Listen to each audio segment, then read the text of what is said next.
Okay, everyone, I hope you're enjoying the sunshine still. Last we left off with this reading of the Parrots book. We learned that they had created an aviary on this page. They had created an aviary, a safe place for parrots to live and raise chicks. So I'm wondering what's going to happen. We still have to catch up to current day to see if the parrots are no longer in danger of extinction.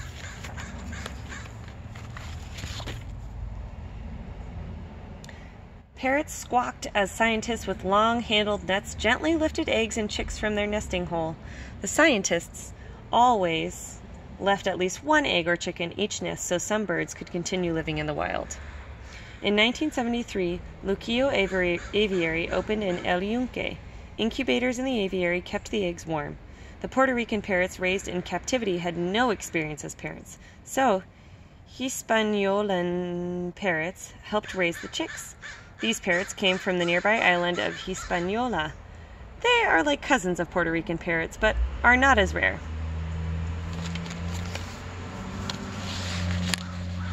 I particularly like this image. I wonder what it's like to get that high in a tree.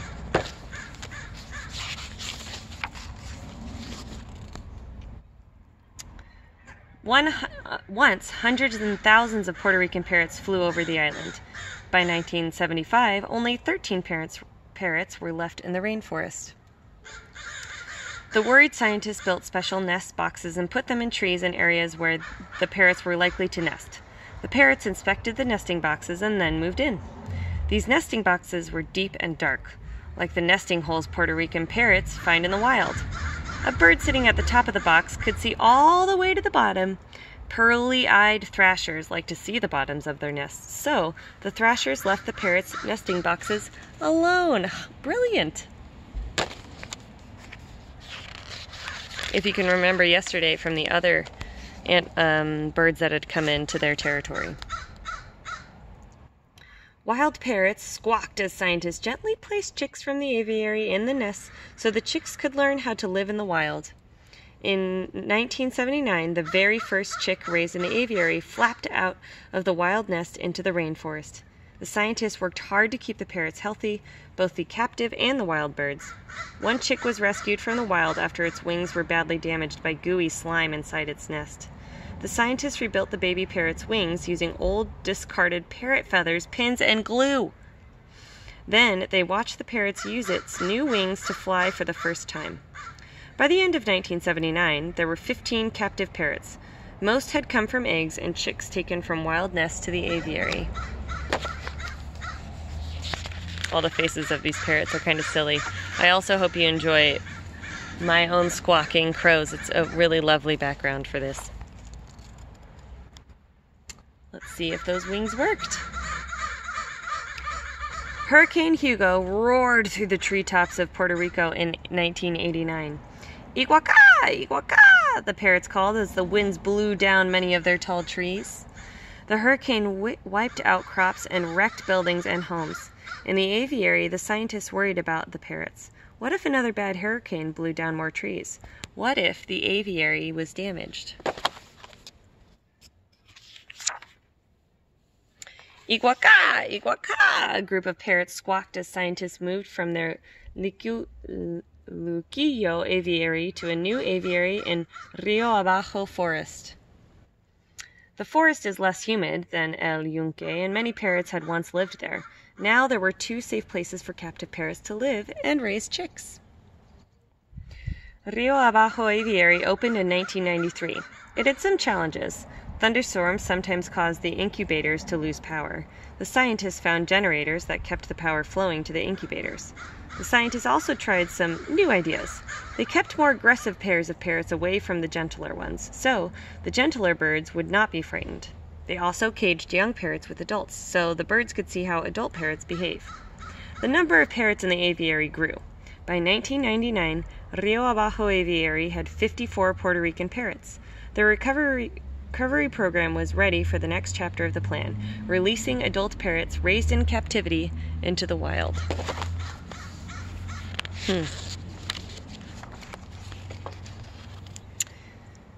In 2000, 10 captive-bred parrots were released in El Yunque. It was late spring, the wild chicks had already flown from their nests, and the wild adults were still nearby, where the captive-bred parrots could see them and join them. Ikwaka! Ikwaka! There they are. The parrots called as they flew with the newcomers and searched for food. The captive-bred parrots had been trained to find food and avoid hawks, but many were caught by hawks anyway. So before the next 16 parrots were released in 2001, they were given extra training. They heard hawks whistle as the cutout shape of a hawk was passed over their cages. They watched a trained hawk attack an Hispaniolan parrot that was wearing a protective leather jacket. In time, the parrots learned to stay still or hide if a hawk was nearby. When those parrots were released, more of them survived in the wild. What creative solution did you just learn about from scientists? You're welcome to think about it or talk about it with someone who's listening with you. Ooh. The scientists were ready to create a second wild flock. So, in 2006, 22 captive-bred parrots were released in Rio Abajo forest. The newly released birds formed pairs, found nesting boxes, and raised their chicks. Dozens of parrots have been released in Rio Abajo since then, and they have begun to spread out through the forest. If you look up from the forest, and you are very lucky, you might catch the bright blue flashes of flight feathers. These are Puerto Rican parrots. They lived on this island for millions of years, and then they nearly vanished from the earth forever. But they are flying over Puerto Rico still, calling, what? Ikwaka! Ikwaka! At the very end of this book, we learn and see some of the true pictures. Look how beautiful these birds are.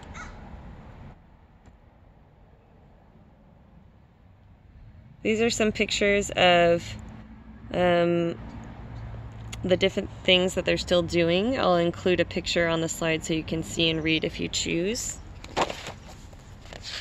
They're truly beautiful. There's also another 2 pages of it.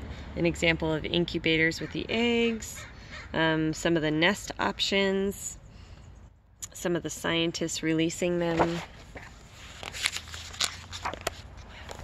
And then there's a list of there's a timeline actually of all of the different events.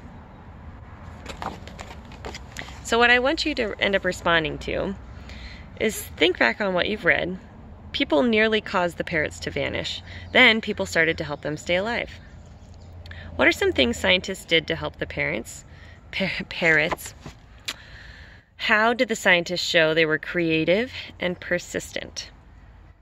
So I want you to give an example of how they were creative and persistent, and then provide me a reason for why that meant they were creative and persistent. I hope this inspires you to do some of your own problem solving to help our own Earth as Earth Day comes up on April 20th. Thanks for reading with me today.